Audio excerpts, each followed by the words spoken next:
Hey everyone, welcome to Rebloom, the podcast where we explore the power of change, rediscovery, and living with intention. That's right. We're your hosts, Lori and Jamie, two friends who really love a good story about transformation. In each podcast, we're going to chat with inspiring guests who've made bold pivots in their lives or careers. They've let go of what no longer served them to embrace something more authentic, joyful, and true to who they really are. And the best part, many of them reconnect with passions or dreams they discovered as kids. It's about finding the seeds planted long ago and letting them bloom again. So if you're ready for real conversations about reinvention, purpose, and following your creative heart, you're in the right place. Let's dive in and see what it takes to rebloom. Lori, our listeners are in for the biggest treat today. This is someone that you have followed and fangirled all over for many, many years, and you introduced me to her, and I have been looking and fangirling over her just recently, but what an incredible story. Well, and you know what's really cool and great is when you finally did get to really chat with someone that you've watched their career, but then you realize that they're a really kind person and you just have a lovely conversation and get to learn more about them. That's a real gift. And I'm so glad we get to share that with our listeners. So listeners, you will enjoy this wonderful conversation that we had with Justina Blakeney, and enjoy every minute of it. Well, hello, everyone, and welcome to another episode of Rebloom. Hi, Lori. How are you? I'm excited for this one, Jamie. A little bit fangirling here. I've been watching this person and being inspired by this person for a long time. We have had some amazing conversations, and the ability to speak with some of these artists and people is just, well, I'm fangirling too. So let's bring on Justina Blakeney. Hi, Justina. How are you? Hi, I'm good. Thank you. Great. Where are you calling from? Where is home for you? Home is Los Angeles, California right now. I'm in an area of Los Angeles called Frogtown. And it's a very quirky little zone here. A lot of artists, a lot of architects, and a lot of industrial buildings. So we transformed an industrial building into our studio space here. I love it. I love it. So, Justina, I want to ask, Lori's going to, I know, jump in and ask you about your childhood, but you mentioned LA. So you're in the heart of LA. Were you affected by the fires? Yes, my family and I were affected by the fires. We live in Altadena. We were very, very lucky that our home survived the fires, but we do live very, very close to the burn scar. So much so that the wind blowing maybe even 1 degree in a different direction would have taken our home. Oh my gosh. So it's been a very intense year for many, many reasons, but the fire definitely was a big one. We were displaced for 7.5 months. Wow. And actually just got back home a few weeks ago. Wow. Yeah. Wow. Okay. Well, I'm glad that you all are safe, and we're certainly, our hearts are with LA, and it was, it was very devastating for so many. And so we'll kind of circle back to that too, because I'm sure that makes being creative a little difficult in a whole year too, when you've got so many other things on your mind. But go ahead, Laura, start with the beginning. All right. Well, I believe you grew up in a creative household. At least it seems that way. And I just was looking at pictures on Instagram today of you and your sissy, and they were so adorable. And she's also creative.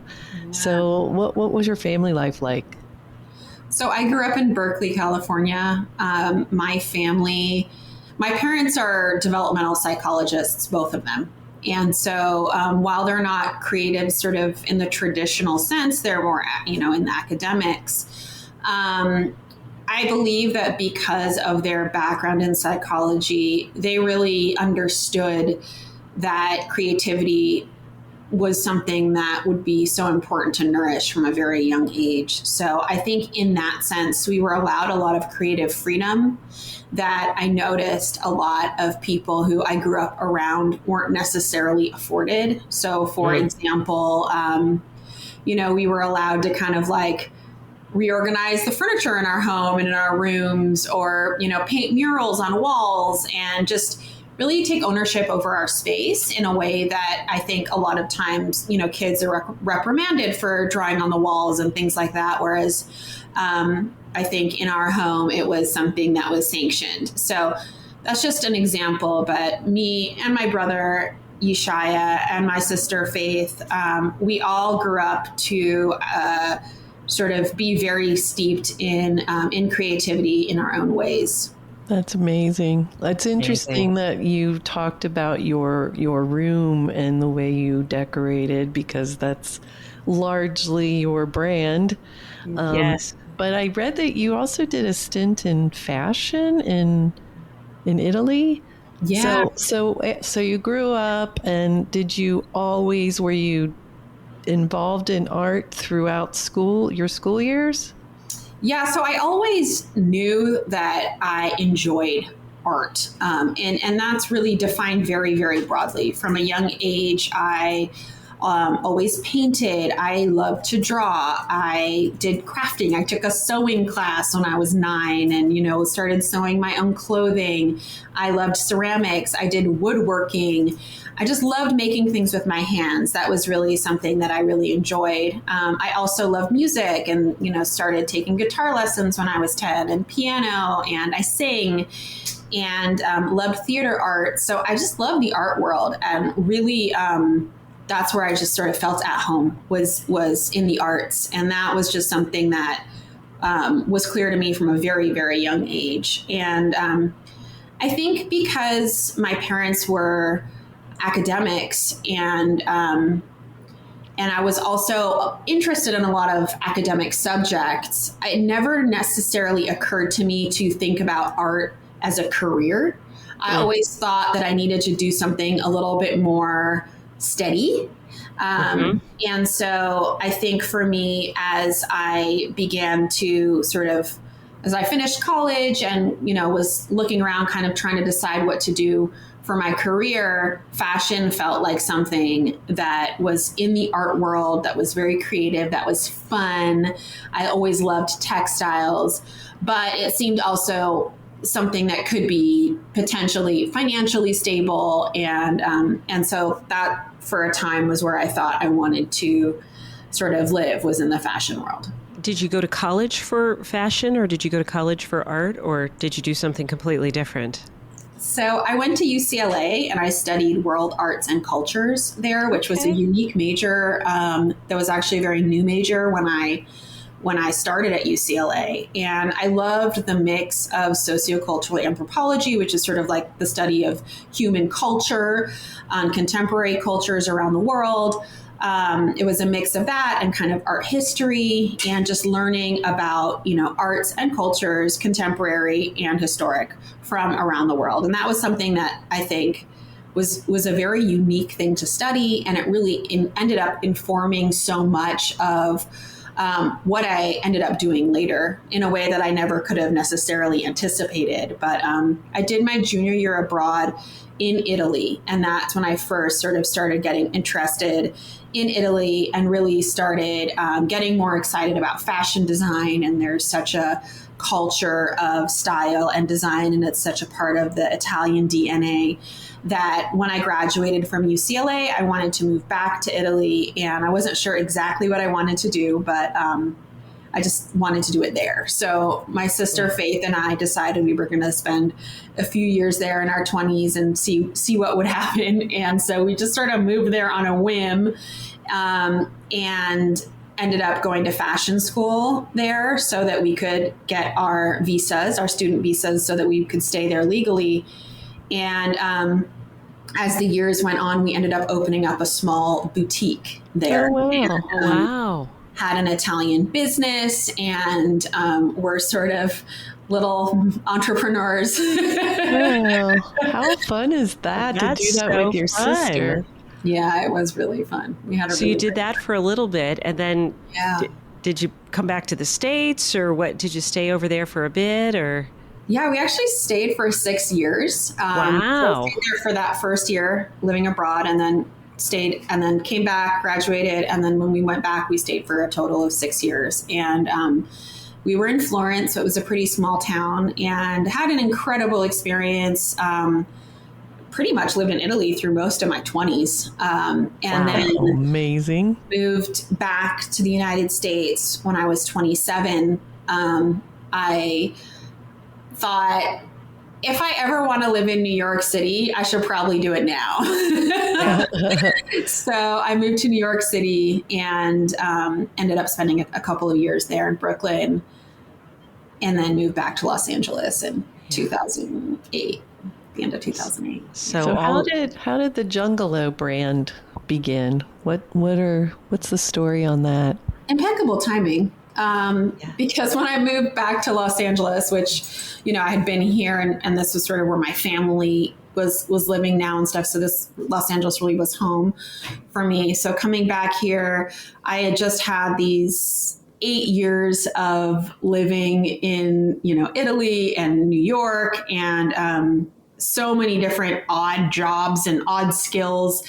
And I knew I wanted to do something creative, and I wasn't exactly sure what that was. And I hadn't really had any kind of normal job ever. I mean, besides, working retail in high school and, working at restaurants throughout college and things like that, I had never really worked an office job or anything like that. So I got back, and I've always really loved to write. And so I started writing and pitching articles and ideas to art magazines and culture magazines, and thinking that I wanted to enter into the magazine world, and was also working on a series of books, of craft books at the time.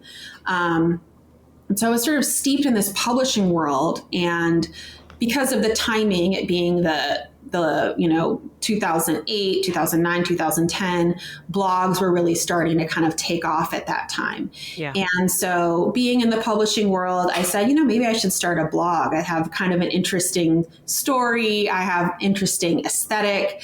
And so I just said, I'm going to start a blog, and I'm going to just blog every day and just see what happens. And I didn't really have large ambitions around it. I just thought it would be a fun way to kind of chronicle the different things that I was doing. And I was working mostly at that time in Los Angeles as kind of a creative freelancer for hire.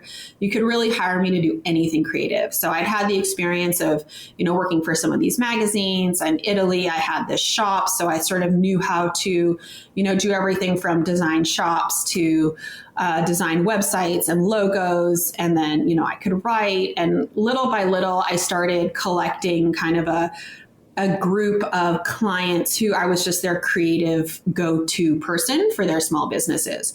And so I was blogging about that and hoping to get new clients through the blog, and decided to call the blog Jungalow because I'd always had a passion for plants. And my little apartment in Los Angeles, not only was it full of plants, but it was also full of botanical fabrics and textiles, botanical wallpapers, and it just had a very jungly feel. And it was a tiny little bungalow. So it was just like the jungle bungalow into Jungalo. And that was it. So it started as a blog.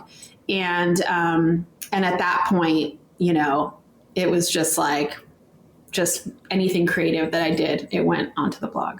I love, love, love that. And, for our listeners, we have so many people who are like, I'm too afraid to do this. I don't know what I'm doing. And, sometimes you don't need to know necessarily the destination. It's just trying it. I mean, you were doing all of those little things, and you were planting seeds all along the way, from college to Italy to your business to fashion school. I mean, each and every single one of those is planting seeds to get you to Jungalo. I mean, it's incredible. And, people sometimes think, I have to have all this intention and a plan and a business plan, but sometimes it's just, you need to have life. You need to have life experiences. Yeah, so many of our guests share that they started doing something just because it was interesting, and they did it not because they had a grand plan or they thought it was going to make millions of dollars. They were just doing it because it came from a place of was heart driven. It was authentic. It was interesting to them. And then they just were putting it out there. Mm-hmm. And Yeah. I think when you do that, other people really feel it and they connect to that. Yeah, I agree with that. And I really believe in the doing. Mm-hmm. I think for creatives, especially, like being creative in your head is not enough. Like Mm-hmm. it's a beautiful part of the process, but it really only is a small part of the process. Like I can liken it to when I first moved to Italy and I was, trying to learn the language, and I had a lot of friends who were also American students in Italy. And after the first semester, I spoke Italian and they didn't. And they were like, "How did you learn Italian so quickly?" And I said, "Well, you know how when we were at the grocery store just now, buying a few items, when I was at the checkout counter, I was just trying to speak. And I might have been making a fool out of myself, but I was trying. And Yeah. you were speaking in English. And that for me really was a huge lesson. Just that, you need to try, even if you make a Yeah. fool of yourself, even if you feel awkward, like having the vulnerability to, like, allowing yourself the vulnerability to just try something out, something that's new, something that you might stumble. You have to be able to go past that point in order to really do anything. But especially I think when it comes to exercising your creativity, just trying things out is how you learn and how you grow. And I couldn't agree with you more, Justina. And it's interesting too, because you have a huge following now. But when you started that blog, you had probably no followers. I mean, My mom. your mother, exactly. And that's the thing. Put it out there. I mean, people are so afraid, but you don't start at millions of followers. You start at one, usually your mother. But it's putting it out there, and I think people think, oh, if I put it online, the whole world's going to see it. Most likely not. Most likely, it's going to be just a few people. But it's, to your point, it's putting it out there, because if it's just in your head, it's kind of like owning a cookbook, but never making anything in it. You put it out there. I was on a panel last night it was making money for artists, and we were talking about. Wait a minute, I totally lost my train of thought. Oh my God, these senior moments. We do have these senior moments. Oh my God. You were on a panel of artists. Oh, okay. There we go. Okay. It came back. Okay, so I was on a panel of artists, and at the end they asked us if we had any advice, and I said I've always gone by the build it and they will come kind of model, because I just sort of dive into things sometimes and I don't always know where it's going to lead, and stumble through it. Maybe like when we first did Art Biz Jam, which was a conference we hosted for artists in business, we laugh about the first year and the mistakes we made, but then we grew it to where we had 50 attendees 10 years later, and it became smoother and smoother. So you don't always start out with everything figured out. You figure it out as you go. Yeah. Yeah. So you're back in LA. You've got Jungalow. You've got your blog that's starting. Mm-hmm. And then what's happening? So that process was like me for many years then, just blogging and continuing to work as a creative freelancer for hire. And I did that for about 5 more years before things kind of started to pick up on my blog enough for me to, I think the first real step was getting a book deal for my book that came out in 2015, which was The New Bohemians, Cool and Collected Homes. That book deal was very hard to get. I spent over a year pitching it and got more than 24 rejections from different publishers. And then that was the book that ended up becoming a New York Times bestseller and kind of putting me more on the map and putting my blog more on the map, and then that was also the year that then I was able to incorporate Jungalo as a business and start funneling more of the creative projects through my own business as opposed to working for other clients. So that was a really pivotal year for me, and I also started to hone in a little bit more on what my business actually was, because I had been providing primarily services, but I sort of knew that I wanted to be making stuff. I wanted to have products, and I wanted to have a place to sell products, and just put my stamp on things, put my vibe on things, and create this whole world that people could experience. That's amazing. So I know do you still have products in Target? Yes, we still have products in Target. We have both products from our Jungalo collection, and then we have a few products left from our Opal House Design with Jungalo collection, which is being phased out, but there are still a handful of products left. I have purchased some of them. They're beautiful, as is everything you designed. Thank you. And so as you're creating products, then it's also taking you back to your love of textiles and back to that. It's a really full circle moment, because I've always been an artist, but I've always also been a maker. So for me, crafting things, whether it's in clay or wood or textiles, I love to knit. Like I love to make things. So for me, product design, in many ways, more than interior design, is something that is very fun for me. I love the almost like alchemical process of creating something from nothing. The idea is sort of like weaving straw into gold, and that's just something that always has felt magical to me. When you had your store in Italy, were you selling things that you made in the store, or were you mostly buying products? Like, what kind of store was it? Yeah, it was a magical little store. It was called Compai, which the idea for the name comes from an Italian dialect word, which means companion or friend, compa.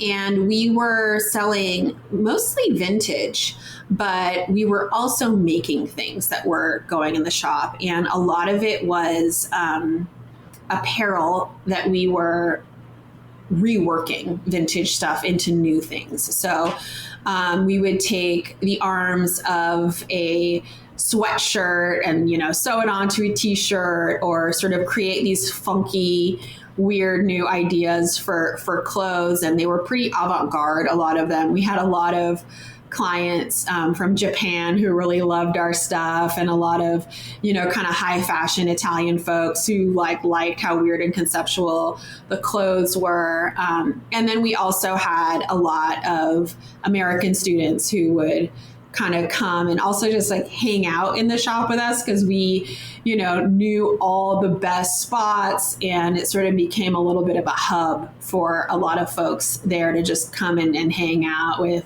Love it. Le Sorelle Blakeney is what they called us, like the Blakeney sisters. I love it. It sounds dreamy. So what made you decide to leave that and go back to the States? So I think by the time I left, I was just ready for a scene change.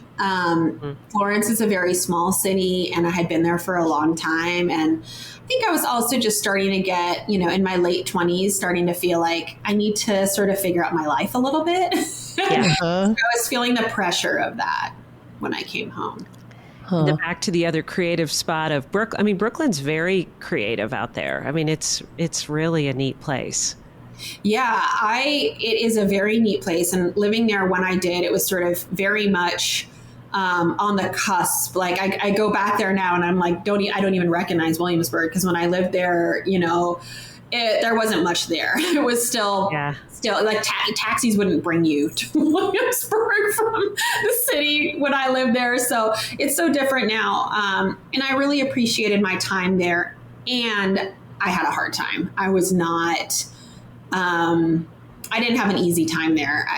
The weather was difficult, I think, for me. The transition of being in kind of a big fish in a little pond and then being like a guppy in an ocean felt destabilizing for me. And I think because I didn't have a regular job, and this was really before social media, I didn't really know how to plug into a community there. And so I felt lonely when I was actually. Yeah. It's amazing how in a very large city you can feel that way, and with all those people. But I think it's also going to places such as you did, going back to your family back in California, which is also huge. But if you're back with your family, I mean, that's home. I have deep roots here, and I went to college here, so I had a peer group that was here, and I had actually already started dating my now husband when I was living in New York, so we were in a long distance relationship, and he was here in LA. So I think given the fact that I'm kind of a homebody, I just spent a lot of time at home in New York, and I was like, I'm spending a lot of money to like not be going out every night. Let's take a quick minute and thank our amazing sponsors. Our podcast is proudly brought to you today by Jet Creative and Urban Stems. Jet Creative is a women-owned marketing firm committed to community and empowerment since 2013. Are you ready to rebloom and build a website or start a podcast? Visit jetcreative.com/podcast to kickstart your journey. They will help you bloom in ways you never imagined. And bonus, our listeners get an exclusive discount when you mention Rebloom. And a huge thanks to Urban Stems, your go-to and our go-to source for fresh, gorgeous bouquets and gifts delivered coast to coast. Use Bloom Big 20 and save 20% on your next order. And don't forget to subscribe to this podcast and follow us on Instagram and Facebook at Rebloom Podcast. Thanks to our sponsors, and thanks to you for joining us today. My daughter lives in New York. There's not a lot of sunshine, so you definitely have upgraded the weather situation. Correct. So now you've got Jungalo, you've got your fine art that you're doing, you've got your, this huge empire. Go ahead. Lori's got a question. Well, question, just maybe an observation and a question is I feel like I've been seeing more recently you painting more and really embracing even more the fine art realm. I don't know if that's a pivot you're making or like, are there things that are happening? And also, I know you were affected by the fire. I'm just curious, like, how did that affect your business practice and what you're doing now and what you plan to do down the road? Yeah. So Jungalo is now, we started in 2009. I incorporated in 2015. So it's been 10 years since we incorporated as a business. And really in 2020, 2021, 2022, when the Jungalo shop was at its height, we had more team members than we've ever had. And we also were doing this very large, very high profile Target collection where I was designing about 300 pieces a quarter for Target. Wow.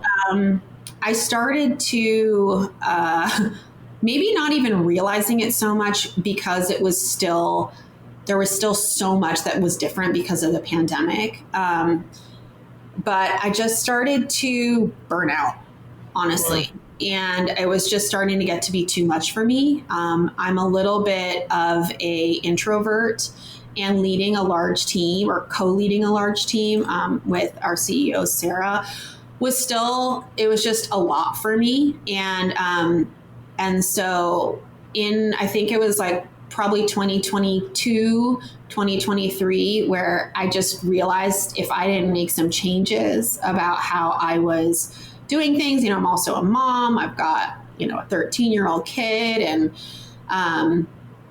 my whole family lives here in LA. My family is a very big part of my life. I was just spreading myself too thin. And so I had to make some changes, and some of those changes meant just nourishing myself in a different way and nourishing my own creativity that I wanted to do things that weren't just for the commercial realm, even though when I'm designing for a commercial, it still comes from my heart and it still comes from who I am as a person, but it still feels different from when I'm, doing things just for me. And so I just started painting more and started these different creative practices for myself. I also started, doing things like going on hikes by myself and just, spending a little bit more time alone, just getting to know myself better and who I am in this moment. And when I took time to do that, I just found the fine artist in myself that I think was always there, but I was always a little bit afraid, I think, to lean into that part of myself because I always wanted to feel financial security underneath. Mm-hmm. And didn't want to rely on that side of myself for our finances. And so, thank God I was able to, build up a pretty stable business, which then allowed me to feel free enough to lean more into myself as a fine artist and give myself that freedom. That's amazing. You've been going on a health journey as well. Many health journeys. Yeah. Well, that's been inspiring to watch too, because I was laughing to myself earlier when you said about for the art making, you have to do it. It can't just live in your head. Mm. I was thinking to myself, exercising lives in my head. Yes. Sometimes I think if I pin someone exercising, then I'm actually doing it. The Cheetos that you guys can't see the Cheetos that I was eating before, but they're organic or Simply or whatever. I'm like, so they're healthy? Not really. Sort of adjacent. They're not orange. I don't know. But so that's interesting that you say that. And so I'm a photographer and I was speaking at a garden club and I take a lot of floral photos just for me, just for the pure joy of it. I needed the space. I needed to do it to bring joy to my own life, to get, to shut down some noise. And the ladies were like, so what do you do with these? What, you're not selling them. I'm like, because I'm not doing them to sell them. I'm doing, sometimes you do need that creative space for yourself that you can just, yes, there are things that you do to make money. I take photos for other brands. You paint for a brand. You paint for your own brand. Lori, I know I see, she's just so joyful. She goes to a clay class once a week and she's just happier than she can, it's not for anybody but her. She loves it. And I think our listeners, you don't have to sell it. You don't have to show it to anybody. Correct. But if you do it and you put creativity in your life, it just brings such joy back to your life. Well, I could so relate to your comment about it's just different. I've been doing art licensing for 20 years and it's just different.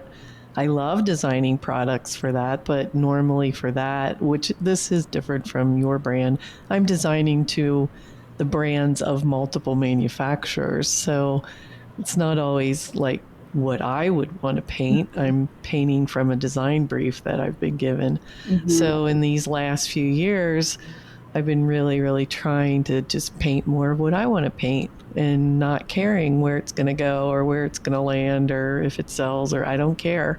And it's so joyful. Mm-hmm. There's a different energy underneath that work. For me, in a lot of ways, I think also there is something so exploratory about just, meeting yourself in front of a blank canvas and just seeing what happens, without a directive. Yeah. And I think for me, just allowing myself that sense of exploration and that sense of just let yourself see what happens. It anchors me to the present moment. Mm-hmm. And I think that's something that I'm really curious about and really interested in practicing. I have a meditation practice and that, hopefully anchors me to the present moment, my painting practice. But I think one thing that often happens, especially with people who are very creative is that we live in the future. Because we're constantly imagining and creating like possible futures for ourselves. And so what it does for me when I'm practicing my art is it anchors me to the present moment and takes me out of constantly future tripping, which then actually makes me lose the present moment. And so I think that's something that I really think is not just important about making art, but I think is vital. I so agree with what you're saying, because like Jamie mentioned the clay class, like when I'm problem solving, you know, how to have the clay not fall in on itself and all those things, I'm not thinking about all the other issues or problems or whatever. No. It's just, you're just in that moment, and I agree, it's vital. Yeah. And that I would say that I love that too about when I'm playing with the flowers. Like, it has to be in the moment. It has to. I'm not doing it to. As I say, I love future tripping. I love that. I think I might have to use that. That's a great. Yeah, that's a good phrase. Because you're not looking forward. It's just right here, right now. The sun is shining. The light's on it. How am I going to capture this? What's it going to be? But I think if we gift ourselves those moments of the present, I think that's a tremendous way to look at it.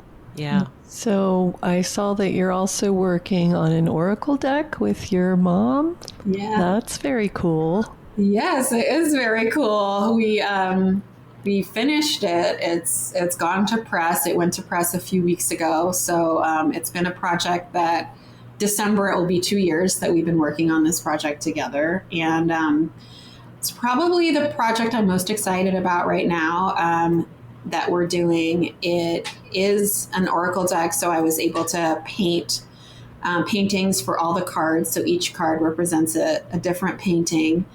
So it's 50 paintings to create this deck. Wow. And as I mentioned earlier, my mom is a developmental psychologist and so wise and such a beautiful writer. And so when I had the idea to do this project, I just felt like there couldn't be a better person in the world to collaborate on an oracle deck with, just being able to bring her wisdom and her 60 years of studying and learning about human development into this oracle deck. So it really is a marriage of wisdom and wonder. It's science, it's magic, it's chance, it's steeped in research, but also in, creativity and alchemy and art. And to be able to create this project together with my mom and also just have that legacy for my child, for my nieces and nephews, and just to have this project that, my mom's years of research, and my dad too, he helped a lot as well. But like, just to have that as a legacy for them and the world is something that I'm really proud of and excited about. When can we get that? So it's coming out January 6th. We're reclaiming January 6th. Good. Good. Coming out January 6th. So in, a few months from now. Yeah. That's amazing. That's amazing. So we started talking about the fires, and we've also touched on creativity. So you've had these big things. I mean, in the past year, you've had the fires happen and been displaced. How have you been able to maintain your creativity and your sense of present this past year? Yeah, so I almost feel like creativity is not something that I integrate into my day or my being. It's part of me. And so, when people ask me, was it hard to exercise your creativity or that sort of thing during the fires or when you were displaced? That doesn't resonate with me. It's just because it's more like, well, did you lose your curly hair during the fire? It's like, no, my hair is just curly. You know what I mean? That's just who I am. And so I don't feel like I mean, there were some maybe logistical challenges, but luckily, I do have the studio space. So I was able to come to the studio here to paint. But what was challenging was maintaining my health routines. That was very challenging for me over the last 7 months. That was something that that I felt really derailed by, just by not having my regular routines and my space in my home. And, you know, I was going on these hikes in the canyons, you know, 4 times a week. And, you know, the canyons are still closed after the fire. You know, there's just a lot of things like that where my routines were derailed, but my creativity is so much a part of who I am that it doesn't go away. I get that. Yeah, I get that too. And I think it's important that we lean into, I feel that way about certain parts of my life too. And when things are challenging and I'm like, I can't give up. Also, I can't give up the things that bring me joy. I mean, for me, my creativity brings me such great joy. So I don't know. I just you find a way to kind of keep it going. You find a way to keep making it happen. And even if it's troubling, even if all around you is challenging. And so you're writing this Oracle deck with your mom, and you're continuing. Jungalow is continuing. Yeah. So Jungalow, we closed our online shop. Was that last year now? I feel like it's been longer than that. It's been a little longer than that. So we ended up closing our online shop last year, and that was a difficult decision. But at the end of the day, I just made a choice that I need to make business decisions based on my life and not based on the business. And so that was a really important thing for me to learn, because when I talked about, you know, having kind of overworked myself and getting to a place where I was feeling more burnt out, a lot of the choices that I was making in those periods were based on what I thought would be best for Jungalow and what I thought would be best for the business, sort of disregarding what might be best for me, for Justina, for myself and my family. And so at the end of the day, when we closed the shop, it was more about my own health and well-being, and also my daily enjoyment. What is lighting me up in this moment? What I'm drawn to, what I'm feeling excited about. And so the online shop had turned into something that was very, you know, relying very heavily on long marketing meetings and funnel this, and where do we need to place this copy in order for it to be read most quickly. And on Amazon, they're doing, and it turned into such a mechanical kind of experience where the joy had been kind of sucked out of it for me. And so it was time to try something else. Yeah. I love that you were, that you took a step back and realized that and made the changes. Because I think oftentimes people don't do that. You had that experience though, Lori. You had that experience too. Yeah, I did. In my mid-30s, I sort of was burnt out and had a staff of 12. And I'm also an introvert, and managing people is not something, I don't think that's my gift. So yeah, I started talking to a leadership coach and kind of broke down my life and in its different facets, and then created a vision for what I wanted it to be moving forward, and made changes. Otherwise, I just, I wasn't being good to anyone, my family or myself, or the people that worked with me. Yeah, at a certain point, you have to step back and say, why am I doing this? Right. For what? Yeah. Right. For who? Yeah. I have a saying that I always say to people, think about what the view at the top of the mountain looks like, and what's it look like to you? Because if you're running so busy and so fast and furiously and you're not enjoying it, then something's got to shift. And sometimes we can do that. I mean, there were years that I was doing a whole bunch of other things and I'm like, this isn't focused. It's not where I want it. I'm not happy. I'm not happy doing this. I need, and you want to, there are a lot of things that we can be good at doing. It's interesting. My background's in marketing. And people hear, oh, you're an artist, you're a marketing person. Well, you can blah, blah, blah. And the next thing you know, you're spread super thin. And just because you can do it doesn't mean you should do it. Mm-hmm. And to your point, if you make those decisions for yourself rather than your business, then, and then usually those, I don't know, better decisions and better opportunities come around too. So what are you excited about moving forward? Yeah. What's new on the horizon for you? I'm excited about being home. Yeah. So that is just, I can just feel, I was telling my husband the other day, I was just like the homeostasis, like just that my whole nervous system is just more relaxed. And, I feel so much more expansive and so much more presence just being home. So I'm really grateful. We talked about the Oracle deck, which is called Grow: Pathways to Passion, Purpose, and Peace. So that is, Love it. So exciting and nurturing and soulful to have that coming out with my mama. And I think I'm just also really excited about the expansiveness of this moment and the ability to really focus on and pick intentionally what I want to be doing with my time, who I want to be doing it with, how I want to be doing it, and whether that is more design work, whether it's fine art, whether it's music or something completely off the wall and unexpected. I am excited about allowing myself the expansiveness to continue to follow my curiosity, to continue to follow my heart, and continue to share in that with my community in a way that can hopefully be illuminating and uplifting for folks who may want to be along for this ride.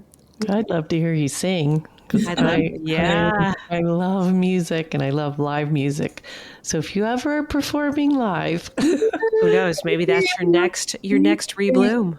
Yeah. I actually have a vision. So I host these song clubs where, I have family and friends and we come together and we sing every few months. And in these song clubs, what we do is a hum circle as a warm up. And it is one of my favorite things to do is just sit in a circle and you're humming together and you're creating these harmonies and these resonances with one another. And it is such a powerful and almost kind of honestly trippy experience that it almost feels like you're on magic mushrooms or something when you are doing this humming together. It is so powerful that I have a vision of curating and helping create hum circles at like a level where thousands of people are participating together, like at a stadium or and these kinds of huge, honestly, I think it has the capacity to heal people at a very, very high level. And it's such a simple and free and easy and beautiful thing to do.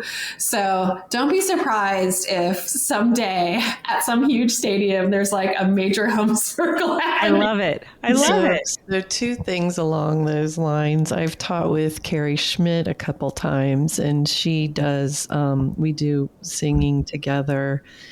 And we not hummed, but we all sang Ma together in a group of women.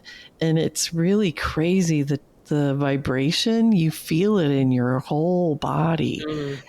And then another experience, I did work for the Women of Faith at one point, and they have these huge conferences in arenas. And at one of those, they were all singing Amazing Grace a cappella, the whole stadium. And I'll never forget it. It was amazing. Well, also the way that humming and ma or any of these kinds of like sustained sounds and doing them in community, the way that it stimulates your vagus nerve and the way like it actually physically can heal you and relax you. So there's also like, it's not just a sort of like a woo woo. Right. It actually is a real vibe. I'm going to try that on my grandsons when they're feeling frustrated. Yeah, that's a great idea. So I don't know. I'm just trying to make beauty and feel beauty and share beauty and, We'll see how it all goes. And I think you're doing all those things, and I can't wait to watch. Things. Yeah, and thank you for sharing your beauty with us and sharing your journey, because it's been an amazing journey that I love that it didn't just happen. It happened with there was purpose along the way, but each of these seeds has allowed you to bloom in just such an incredible way. And what an amazing gift you have of sharing your beauty with others. Thank you so much. Thank you. It's very kind. Thank you. I'm so glad I finally got to really chat with you, other than sending little messages all the time. Do you have any advice that you follow or that you like to give to people, give to other artists or people who ask you questions? Just a little piece of advice.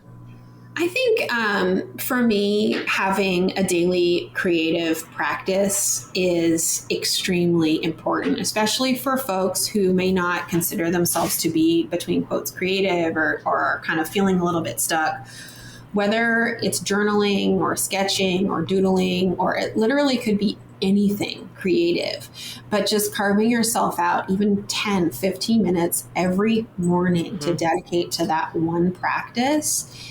I would just say, give yourself 1 month. Give yourself, actually do 45 days. That's my parents' magic number for, doing, getting into habits is the 45 days. So do it for 45 days and see how it changes your life. Yeah, that's great advice. Super advice. I love that. So to all our listeners, think of that creative thing that you can do for the next 45 days. And we thank you all for joining us today. Justina, you've been a joy to have. We so appreciate you being with us. Peace, love, and rebloom, everyone. Life is too short not to follow your passions. So go out there and let your heart plant you where you are meant to be and grow your joy. We will be right here sharing more incredible stories of reinvention with you. Make sure to subscribe to our podcast so you never miss an episode of Rebloom. Until next time, I'm Jamie Jameson. And I'm Lori Siebert. Peace, love, and rebloom, dear friends.